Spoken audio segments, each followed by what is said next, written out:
한미 기업인 신선 포럼 회원 여러분들, 이렇게 화상으로 뵙게 되어서 정말 반갑습니다.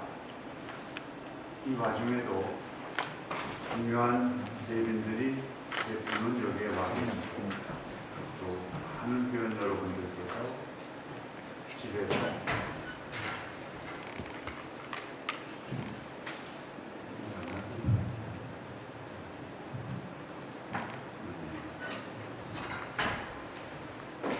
이 모임에 화상으로 참여하고 계십니다.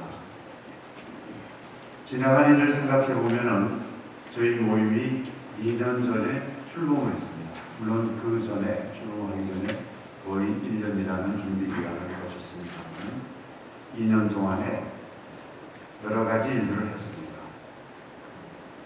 우리가 중요한 연사님들을 모시고 중요한 시대적 과제에 대해서 조천강연회도 열었고, 특히 작년에는 많은 회원님들이 다 같이 워싱턴 DC를 방문해서 그 당시에 미국 정부에서 개최한 Select USA Investment라는 커다란 행사에 3일 동안 참석한 것이 특별히 기억에 남습니다.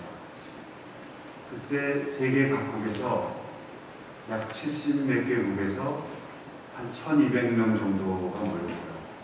미국 각지에서 한 2,000명 정도가 모였습니다.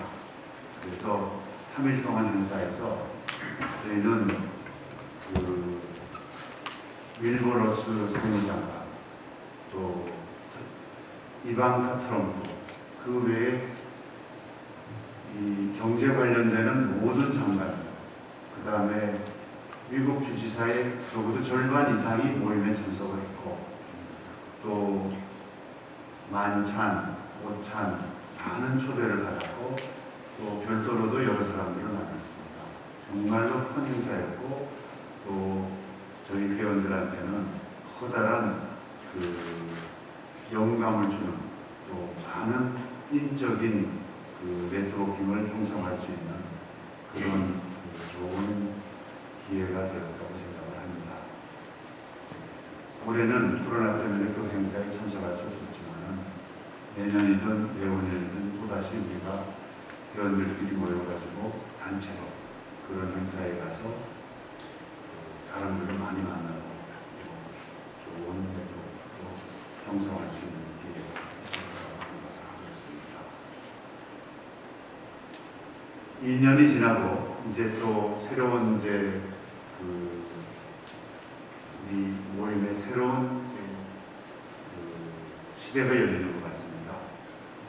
여러분들, 회원 여러분들이 알고 계시는 것처럼 저는 오늘로서 회장 자리 임기가 끝나고요. 이미 이사회에서 1년 전에 훌륭한 분을 후임 회장으로 모셔놨습니다. 그래서 그 12월 1일부터는 새로운 회장이 좀 더 활발하고 더 훌륭한 모임을 끌고 갈 것이라고 생각하고 있습니다. 여러분 감사합니다.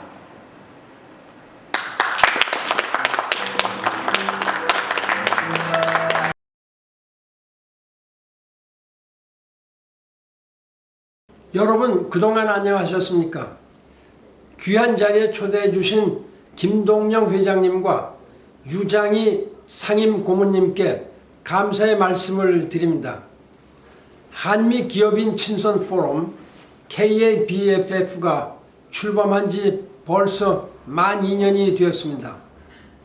2018년 11월이면 트럼프 대통령이 우리나라를 우방이라 부르면서도 통상 문제와 방위비 문제 등으로 여러 가지 압박을 가해오던 시점이었습니다.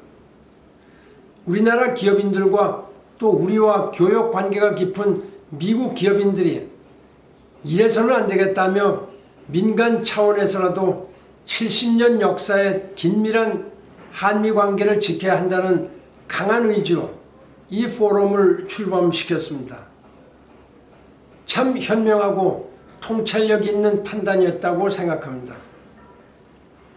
저는 작년 1주년 기념식 때 한미 관계는 우리가 매일 마시는 공기와 같다는 말씀을 드렸습니다. 공기는 우리가 태어나면서부터 늘 우리 곁에 있기 때문에 대개 그 존재를 의식하지 못합니다. 하지만 인간은 공기가 없으면 단 1분도 못 삽니다. 한미동맹도 마찬가지입니다. 대한민국이 절체절명의 위기를 맞아 생존에 성공하고 또 오늘날 이토록 번영하는 나라가 될 수 있었던 것도 굳건한 한미동맹의 힘이 큽니다. 지난 70년간 한미동맹은 발전을 거듭해 지금은 자유와 민주주의에 기초한 호혜적 가치동맹으로 발전했습니다. 한미 양국이 소중하게 지키고 더 튼튼하게 만들어야 할 중요한 자산입니다. 다행히 이번에 당선된 조 바이든 당선인은 한미 관계의 중요성에 대해 확고한 믿음이 있는 것으로 알려져 있습니다. 한국뿐만 아니라 전통적 동맹 관계에 있는 국가들과 유대를 더욱 강화해 나가겠다는 뜻을 분명히 하고 있습니다. 저는 바이든 행정부가 안보, 외교, 경제 면에서 새롭고 건실한 정책을 펴나갈 것으로 기대하고 있습니다. 한미 통상 관계도 새로운 정상을 찾고 더욱 튼튼해질 것입니다. 하늘은 스스로 돕는 자를 돕는다는 말이 있습니다. 한미 기업인 친선 포럼이 그동안 정상적 한미 관계를 회복하는 데 염원도 많이 했고 노력도 많이 했습니다. 이번에 여러분의 염원과 노력이 결실을 맺지 않았나 생각합니다. 다시 한번 한미 기업인 친선 포럼의 2주년을 축하드리며 앞으로도 포럼의 무궁한 발전을 기원드립니다. 감사합니다. Chairman Kim, Chairman Min, thank you for the invitation to join you today. Unfortunately, I can't be there with you in person, but I'm grateful for the opportunity to engage with Korean and American business and academic communities, and to share some thoughts with your distinguished guests. Today, Americans celebrate Thanksgiving, our version of Chuseok, a very special day where families and friends gather from afar or in this time of COVID virtually to reflect and give thanks for one another and for all the blessings throughout the year. So on this Thanksgiving Day here in Seoul, I'm thankful for the ironclad U.S.-ROK alliance and the long-standing and fruitful relationship between our two countries. I'd also like to acknowledge the Korean government for its exemplary management of COVID. Follow the rules and follow the science seems simple in concept but complex in execution. The ROK government has made both work, and I'd like to especially recognize the Korea Disease Control and Prevention Agency, or KDCA, Commissioner Jung Eun-kyung, for her effective leadership throughout the fight against this virus. Since the early days of the pandemic, many in the United States experienced firsthand the advantages of partnering with an innovation nation like Korea. I've proudly touted Gwangju and Jeollabuk-do's vibrant sister city and sister province state relationships that kicked into high gear with PPE donations. On the commercial side, Hyundai, early in the pandemic, developed drive-through testing at 22 hospitals across the United States and provided vehicles for medical and emergency responders. Kia produced protective face shields at its West Point, Georgia facility for U.S. healthcare providers. These and the many other examples of Korean companies, governments, and veteran organizations and everyday people reaching out to help the United States in our time of need was a true testament of the strength of our alliance and our deep and abiding people-to-people ties. And I'm confident that this kind of strong cooperation will help defeat this disease. While COVID-19 has put a clear damper on the global economy and has forced to put many normal business activities on hold, it's remarkable to see how quickly our respective business communities adapted to the new normal and found creative solutions to carry on through the thick of this modern-day pandemic. Our trade relationship has long been robust. Korean exports have long found an open market in the United States, and we remain the second biggest export destination for quality Korean goods. Despite COVID disruptions, the good news is that the U.S. exports continue to rise, and pre-COVID, our bilateral trade numbers were on a 4-year increase, reaching a record $172 billion in two-way trade in goods and services. Of course, the post-COVID numbers remain to be seen. Our shared values and goals are also self-evident in the international relations sphere. The Indo-Pacific is an area of great importance to America as well as to South Korea. The United States is an Indo-Pacific nation, always has been and always will be. Notwithstanding COVID-19, this region will continue to be an engine of global economic growth. 4 of the world's 6 largest economies are found here: China, Japan, India, and of course the United States. ASEAN is the fastest growing economic zone in the world, and its members are major buyers of U.S. products. Korea, too, is a $1 trillion economy, projected to be the 9th largest in the world by the end of this year. In fact, many of you may have participated in our recent Indo-Pacific Business Forum, which was a virtual event from Hanoi, Vietnam, just last month. The forum advanced a vision for the Indo-Pacific as a free and open region composed of nations that are independent, strong, and prosperous. So, in closing, let me again thank you for the opportunity to speak at this event and for the hard work that you all do to contribute to the strong and enduring U.S.-Korea alliance. I say this a lot because it's true, and I mean it. There is not a better place to serve as U.S. Ambassador and no better partner and ally for the United States than the Republic of Korea. So thank you, and on behalf of the American people, I'd like to extend a warm Thanksgiving greeting to all of our Korean friends. So to all of you and your loved ones, happy Thanksgiving.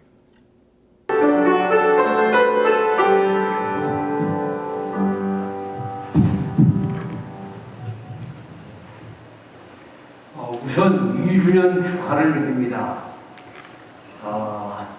미국과의 관계 문제를 잠깐 말씀드리는 게 아무래도 좋을 것 같아서 제 경험을 좀 말씀을 드리겠습니다. 제가 1968년도에 뉴욕 필립대학 스토니브룩 캠퍼스로 유학을 갔습니다. 물론 그때 우리나라가 워낙 못 살았기 때문에 많은 충격을 받았습니다만은 하여튼 여러 면에서 문화적인 충격이 대단히 심했습니다. 지금 말씀드리고 싶은 것은 그 중에 한 가지. 당시 우리나라는 부자가 아니면 저 나라를 구경을 할 수가 없었습니다. 큰 무역회사가 아니면 플렉스를 가지고 있을 수가 없었는데 미국 가서 보니까 학생인 제가 신청했는데 바로 전화를 놔주더라고요. 우리나라의 큰 무역회사가 아니면 구경할 수 없는 플렉스를 직원들이 책상 위에 놓고 쓰고 있더라고요. 제가 미국을 해서 어떻게 운이 좋게 정보통신 쪽에 총괄하는 그런 위치에 일을 하기 시작했습니다. 88년 서울올림픽을 치러야 되는데 많은 외국의 전문가들이 한국 기술 가지고 어떻게 한국 정보통신 기술 가지고 어떻게 서울올림픽을 치르겠느냐 걱정을 많이 하면서 84년도에 LA 올림픽이 기술올림픽으로 정말 높은 평가를 받았습니다. 그 시스템을 그냥 사다 쓰자고 한 것이 대세였는데 제가 반대를 했습니다. 가서 보니까 제가 84년도에 LA 올림픽 지금 과정을 쭉 봤거든요. 8년 전 몬트리올 올림픽의 모든 시스템을 갖다 썼기 때문에 우리가 4년 후에 갖다 쓰면 12년 본 시스템을 쓰는 것입니다. 그래서 완전히 위임을 받아가지고 88년 서울 올림픽의 소프트웨어부터 시작해서 전부 우리가 개발해가지고 썼는데 전 세계의 매스컴이 88년 정보통신은 금메달감이라고 극찬을 했습니다. 84년 LA 올림픽의 모든 문제를 완전히 가버렸기 때문에 극찬을 받은 것입니다. 시간이 없어서 자세한 말씀은 못 드리겠습니다만은 88년 서울 올림픽을 성공적으로 치르고 나니까 뉴욕 필립대학의 마보거 총장이 이것을 성공시킨 사람이 우리 학교 졸업생이다. 그래서 우리가 교육을 잘 시켜가지고 올림픽을 성공시켰으니까 이게 한국 자랑은 미국의 자랑이 아니겠느냐. 그래서 저를 미국 대학의 최고의 영예인 유니버시티 프로페서로 임명을 해줬습니다. 그래서 제가 그 대학의 먼저 유니버시티 프로페서가 돼서 나중에 이 마보거 총장이 부시 행정부의 과학술 총괄하는 대법원의 수석으로 있다가 세 번째로 이제 유니버시티 프로페서가 됐습니다만은 자기네 나라보다 더 잘 만들었다고 그래가지고 유니버시티 프로페서를 주는 나라가 세계 미국 말고 또 있겠습니까? 또 한 가지는 그 이후에 우리나라 정보통신 분야가 엄청나게 많이 발전을 했습니다. 그리고 운 좋게 또 고속철도를 만들면서 세계에서 가장 좋은 걸 만들었고 인천 국제공항을 만들면서 정말 14년 동안 세계에서 넘버원이라고 평가받는 그런 공항을 만들 수 있는 기회가 있었고 우리 우편제도를 또 미국보다 더 잘 만들 수 있는 기회도 있어가지고 여러 가지 좋은 일을 많이 해주셨습니다만은 그런 내용을 알고 재작년에 영광스럽게 저한테 수도니 모르게 명예전당이 생기면서 1번으로 제 이름을 올려주었습니다. 작년 제 다음으로 이제 스탠포드 대학 총장에서 앞에 헤네시가 두 번째 됐습니다만은 그래 재작년에 행사에 가서 제가 감사 연설을 하면서 우리나라가 미국보다 이만큼 발전했다고 하는 내용을 갖다 쭉 써가지고 봤더니 사전에 우리 한국 분들께서 보고 걱정을 많이 하십니다. 이 좋은 날을 미국한테 고맙다는 얘기나 해야지 왜 미국보다 낫다고 하는 얘기 자꾸 이렇게 얘기를 하느냐. 좀 바쁘더니 어떻게 했느냐. 근데 뭐 이거 공부도 다 써가지고 왔고 미국 사람들이 뭐 너그럽지 않겠냐고 생각을 해가지고 한국이 분야별로 정보통신이 어떻게 인터넷 스피드가 우리가 미국보다 훨씬 더 또 시작을 해가지고 우리 미국의 철도가 사실 별로 신통치 않거든요. 미국 철도보다 우리가 얼마나 나오는지 공항이 얼마나 나오는지 국선 시스템이 얼마나 나오는지 쭉 설명을 했는데 반응은 걱정했던 거 전혀 반대입니다. 자기네가 잘 가르쳐가지고 한국 갈 때는 미국이 이만큼 기여했다고 다들 넉치고 다들 축하를 해요. 그게 미국입니다. 다른 나라 같으면 그렇게 하겠습니까? 기분 나쁜 사람이 나올 수 있는데 전혀 기분 나쁨이 아니고 한국 발전에 도움을 줬다고 해서 좋아하는 나라가 누구더라고요. 우리가 6.25 때 이 얘기를 빼더라도 미국이 아니었으면 이만큼 발전했겠습니까? 앞으로 우리가 미국하고 열심히 협력을 해서 같이 발전을 해 나가야 합니다. 오늘 이렇게 존경받는 기업인인 김동명 회장 또 우리 존경하는 유병희 교수께서 이 좋은 포럼을 만들어가지고 2년 동안 이렇게 발전을 시키셨는데 정말 고맙습니다. 우리나라 발전에 크게 기여할 수 있는 포럼이라고 생각이 듭니다. 바라기는 좀 더 많이 발전하고 더 확장을 하고 영향력 있는 그런 포럼이 돼서 한미 간에 협력하는데 더 많은 기여를 해주시면 감사하겠습니다. 모든 분들께 감사 말씀을 드리면서 2주년 축하를 드립니다. 감사합니다. 반갑습니다.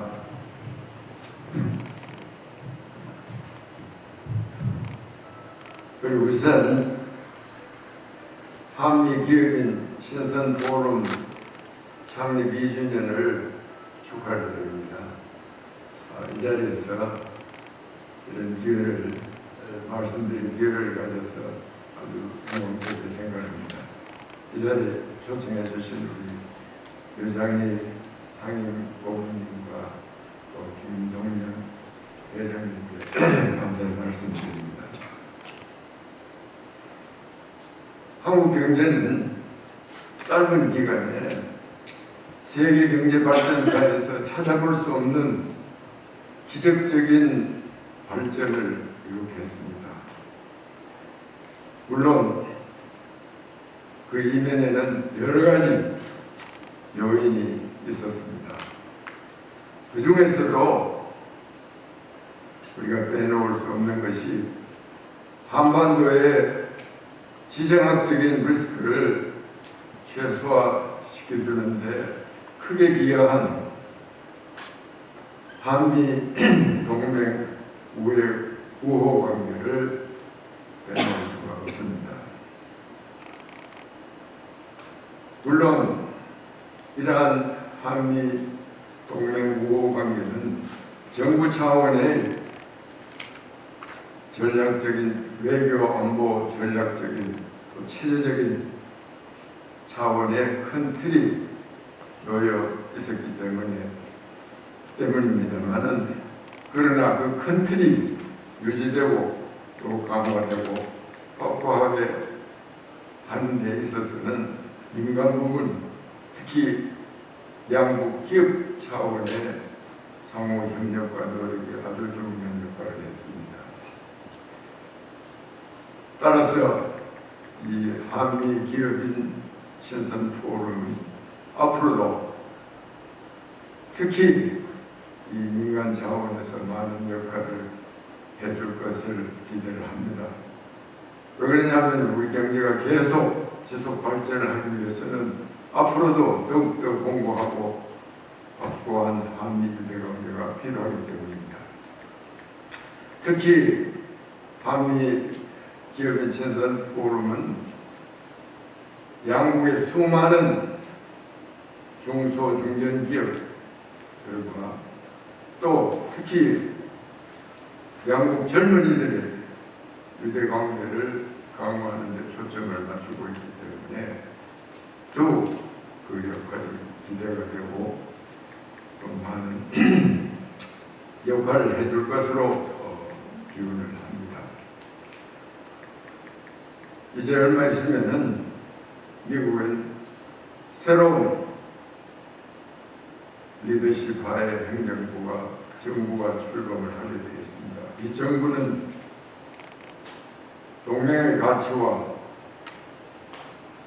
우방의 중요성을 강조하고 있기 때문에 우리에게는 또 한 번 좋은 계기가 될 수 있지 않나 이렇게 생각합니다. 우리의 뿐만 아니라 양국 간에 이러한 차원에서 한미 기업인 친선 포럼이 더욱 더 적극적인 노력을 해주실 것을 기대를 하고 많은 기회를 해줄 것을 기원을 합니다. 그래도 한 번 더 그동안에 수고하신 여러분들의 노고를 치열을 드리고 회원님 여러분들이 적극적으로 참여해 주셔서 이 포럼이 성공적으로 운영되었고 앞으로 더욱더 발전을 하는데 많은 기회를 해주실 것을 기원을 하고 부탁을 드립니다. 대단히 감사합니다. 2년을 맞는 한미 기업인 친선 포럼 축하드리고 또 한미 간의 관계가 어려울 때 기업인들 간의 지혜를 모으고 친목을 도모하기 위해서 그런 좋은 포럼을 구상해 주신 지금 회장단, 김동영 회장님, 후임 회장님, 그리고 유장희 상임고문님의 선견 지명과 리더십에 대해서 찬사를 드립니다. 저는 바이든 행정부 정책 방향에 대해서 좀 말씀을 드리겠습니다. 제가 2월 하순에 미국을 갔었는데 제가 만나던 미국인 친구들이 그 당시만 하더라도 바이든의 승리를 예상하는 사람은 단 한 사람도 없었습니다. 그것이 몇 달 사이에 코로나 바이러스의 대유행과 트럼프 행정부의 비과학적인 대응으로 인해서 미국 사람들이 하루에 10만 명, 18만 명 확진자가 나오면서 전체적으로 선거의 분위기가 달라졌고 이제 1940년생인 바이든, 1942년생인 바이든 당선인이 지금 취임을 앞두고 있습니다. 우리 대한민국의 입장에서 봤을 때 특히 외교 안보, 저는 이제 평생 외교관을 했습니다만 외교 안보적인 측면에서 바이든 행정부의 정책 방향을 어떻게 볼 것이냐 한 5가지로 말씀드리고 싶습니다. 첫 번째는 한미동맹입니다. 한미동맹은 참 큰 걱정을 덜었습니다. 만일에 트럼프 대통령이 재선되었더라면 많은 미국 사람들과 많은 한국 사람들이 주한미군이 상당 부분 감축되지 않았을까 하는 걱정을 가지고 있었는데 그러한 걱정은 이제 내려놓아도 괜찮을 것 같습니다. 다만 현 문재인 정부는 이 전시작전권 전환을 대통령 임기 내에 하려고 하는 그런 이제 정책 방향을 가지고 있고 그 결과 조건에 기반한 전장권 전환이라고 하는 한미 간에 합의하고 차이가 생기면서 지난 10월에 한미 연례안보협의회에 두 국방장관이 공동 기자회견도 못하는 그런 상황이 지금 져 있습니다. 이런 부분에서 한미 동맹을 튼튼히 가져가겠다는 방향을 잡으면 제가 보기에 바이든 행정부하고는 걱정할 것이 별로 없을 것이라고 생각합니다. 두 번째는 북핵입니다. 어제 다른 어느 토론 모임에 갔다가 이런 질문을 받았습니다. 바이든 대통령하고 김정은 위원장이 언제쯤 만날 것 같으냐라는 질문을 받았는데 제가 좀 생각을 하고 이렇게 답을 했습니다. 바이든 차기 미국 대통령이 김정은 위원장하고 만나지 못할 것은 없지만은 그 만남은 언제의 문제가 아니고 말하자면 조건에 기반한 만남이 될 것이다. 무엇이 조건이냐? 바이든 대통령이 이미 얘기를 했습니다. 북한의 핵 능력이 감축된다면이라는 전제를 달았죠. 바꿔 얘기하면은 그동안 2, 3년 동안 벌어졌었던 제가 보기에는 가짜 비핵화 협상이 아니고 실질적인 비핵화 진전이 있으면 바이든은 정상회담을 포함해서 모든 외교적인 노력을 다 하겠지만 그거에 앞서서 실제적인 비핵화의 모습을 보려고 할 것입니다. 그런 점에서 보자면 그 사이 2, 3년 동안 우리가 트럼프의 이벤트 외교에 이렇게 취해 있었는데 특히 이제 문재인 정부가 좀 그랬습니다만은 다시 한번 생각을 가다듬고 현실을 마주봐야 될 것이라고 생각합니다. 세 번째는 한일 관계입니다. 트럼프 대통령은 동맹에 대해서 크게 관심이 없었고 늘 거래적인 관점에서 봤습니다.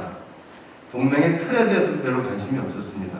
그러다 보니 한일 관계가 최악의 국면으로 접어드는데도 불구하고 미국이 나서서 한일 간의 관계를 관리하고 개선하려는 모습이 전혀 보이지 않았습니다. 바이든 행정부는 다릅니다. 들어오면 이 한일 간의 관계를 개선시켜서 이 지역에서 한일 안보 협력의 틀을 복원하려고 할 것입니다. 만일에 한일 간의 개선에 대해서 한국이든 일본이든 전향적인 입장을 취하지 않으면 미국의 압박에 직면하게 될 것입니다. 네 번째는 중국입니다. 트럼프처럼 1년에 1,000억 불 정도 미국 농산물을 사주면 내가 중국에 대한 관세를 부과하지 않겠다는 그런 즉흥적이고 상당히 거래적이고 숫자 중심의 정책은 펴지 않을 것입니다. 하지만 중국을 미국의 가치에 도전하는 경쟁자로 인식하고 중국에 대해서 국제적인 규범을 준수하도록 요구하는 점에 있어서는 굉장히 바이든 행정부도 엄격한 태도를 취할 것입니다. 특히 바이든 행정부의 정강을 보면 첨단 기술 분야에 있어서 중국과의 확실한 격차를 유지하겠다는 강한 의지가 들어가 있습니다. 무역이나 규범은 저희가 천천히 논의해도 되지만 화웨이를 포함한 첨단 기술 분야에 대해서는 한국의 선택이 빨리 이루어져야 될 것으로 저는 생각을 합니다. 끝으로 기후변화입니다. 가장 바이든과 트럼프의 차이가 드러나는 대목인데요. 트럼프는 파리 기후협약에서 탈퇴했습니다. 바이든은 취임 첫날 파리 기후협약에 복귀하겠다고 선언했습니다. 우리에 대한 함의는 이것입니다.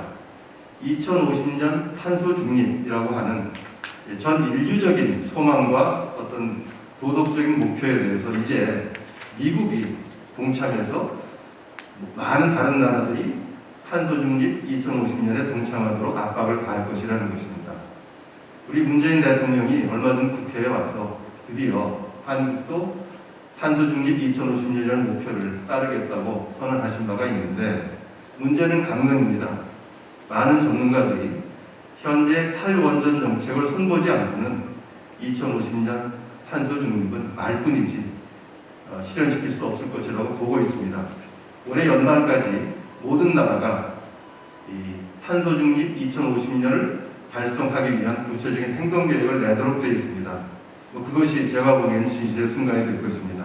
아무쪼록 과학적으로, 객관적으로 실현 가능한 그런 행동 계획이 나와야 되고 어떤 정책을 폈는데 3년만 동안 펴보니까 그 정책이 잘못되었다고 하면은 그 정책을 바꿀 수 있는 용기도 현 정부는 가지고 있어야 된다고 저는 생각합니다.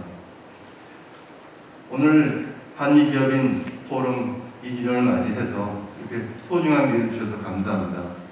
제가 평소에 존경하는 여러 어르신들 말씀도 잘 들었고 또 어려운 환경 속에서도 한미연의 동맹과 유대를 강화하시고 있는 그런 기업인들의 모습도 제가 잘 볼 수 있었습니다.